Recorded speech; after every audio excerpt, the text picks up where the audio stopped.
lystig over, men man er vel humorist. Så da jeg hørte, at der var en terrorist, der havde overgivet sig til politiet, undrede mig først, indtil jeg fandt ud af, hvad manden hed. Han hed nemlig Saban bin Mohammed Abdullah Lala al-Shiri. Det er så sjovt. Og det inspirerede mig så til The Ballad of Saban bin Mohammed Abdullah Lala al-Shiri. We all know the terrorists aren't very nice. They'll take you and cut off your head for a price. Yet none was as cruel, as bad, or as eerie as Saban bin Mohammed Abdullah Lala al-Shiri. They all carry on in a terrible way. And so did Muhammad, until one fine day he gave himself up, all repentant and teary, that Saban bin Mohammed Abdullah Lala al-Shiri. The cops had been wanting him, living or dead. But when they asked why, here's what the man said, to tell you the truth. I'm really quite weary of Saban bin Mohammed Abdullah Lala al-Shiri. You see, as an Arab, I have a strange name. I'd like to be Irish. It's really a shame. Then I could have had a nice name like O'Leary, not Saban bin Mohammed Abdullah Lala al-Shiri. We can't arrange that. But if you're really nice, perhaps an American name would suffice.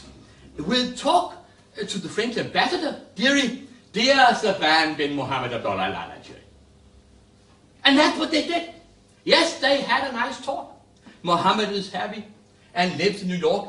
No more will I terrorize, murder, or rob, says Bob.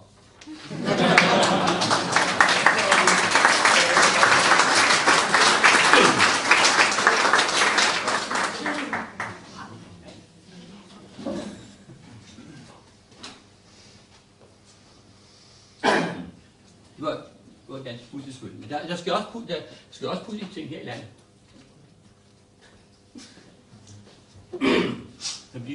Så de fleste nok er klar over, så sker de mest pudsige ting inde omkring Folketinget.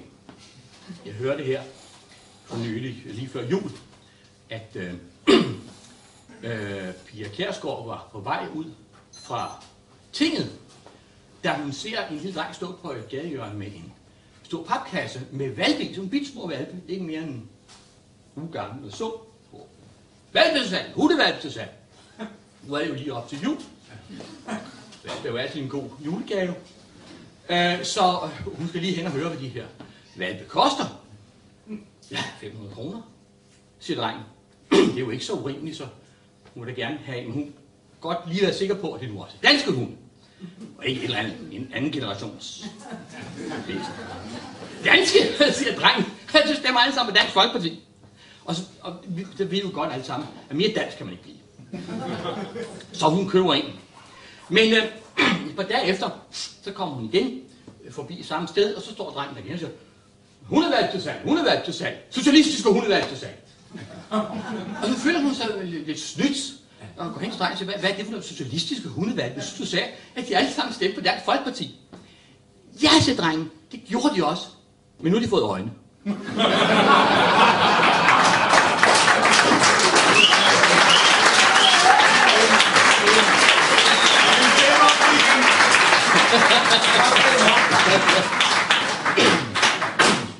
Det kan heller ikke være nemt. Jeg må altså indrømme, jeg er en lille smule imponeret over, jeg ved ikke om I ser de her plakater, Dansk Folkeparti har med, jeg er stolt af at være medlem af Dansk Folkeparti.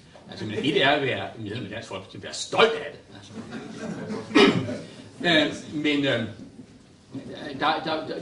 Der var et tidspunkt, hvor der var sådan et medlem der blev inviteret til at holde foredrag i et forsamlingshus, som en rigtig god valgkreds.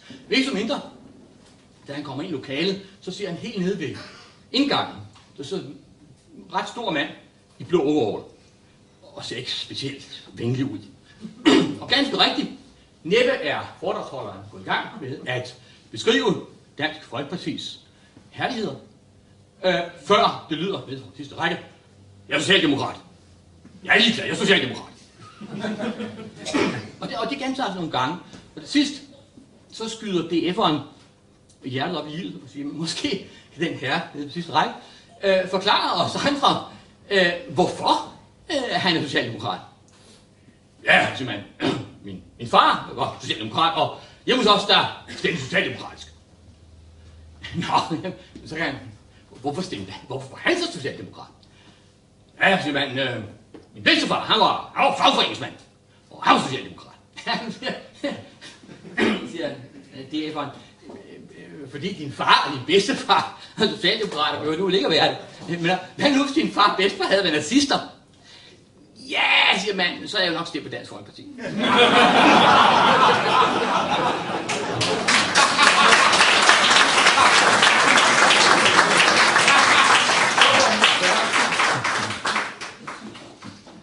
Ja, der er selvfølgelig også lyspunkter. Og et har selvfølgelig været den heroiske kamp, som Jyllands-Posten har ført for vores allesammens ytringsfrihed. Desværre er det jo ikke alle mennesker, der forstår det her med ytringsfrihed. Der var en anden filminstruktør, der skar det hvide kors ud af Dannebrog, så det blev helt rødt, men vi er alle sammen rød af djævelens farve, ikke?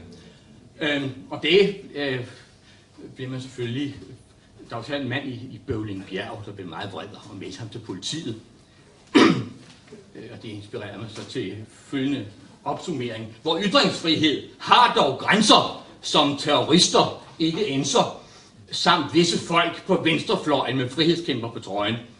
Hver eneste muslim og perker skal have mosten, så det værker. Vi laver skæg med ham, Mohammed, for han er ikke dansk, men fremmed, og han skal tale og kunne lide, for ellers kommer politiet. Han kan jo ikke dansk, men snakker sit æblesprog, indtil vi nakker ham altså mig over dem på venstre, for han er værre end svensker.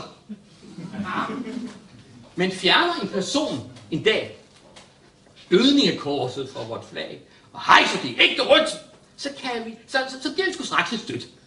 Så kan vi nemlig ikke lide, så ringer vi til politiet. Den frihed, som vi råber på, med den er det vist så som så. Med den, vi lukker fuglens næb, så vi kan høre svinets ræb.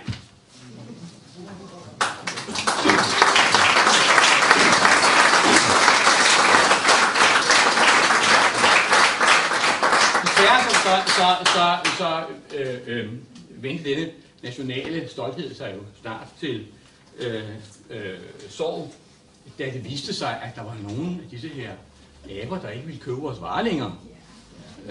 Så fik jo straks pipen anden lyd, og så kom det til sådan her. I Dannevang, der var stor fest og glæde med klaphat og med rundesang, med bajer og æde. Fejlfarverne fik lappetæsk, for Jyllands-Posten var så frisk at lave skab med Muhammed. De gode lå, de onde græd. Hvor frihed hellig være må, den skal man ikke pisse på. Den demonstreres godt nok kun på dem, der pænt med håndmål. I Dannevang, der er stor sorg og kvide. Nu lyder der en anden sang, og ingen tør bestride. Det var en forskammethed at lave skæg med Muhammed, for alle dem, der tror på ham, vil ikke købe vores kram. De sorte svin, som blandt os bor, hvad rager det også, hvad de tror. Men det er skidt med pengene, så derfor siger vi BB. I Dannevang. Måske engang man lærer, at ret for os, for dem er vrang, som andre guder ærer.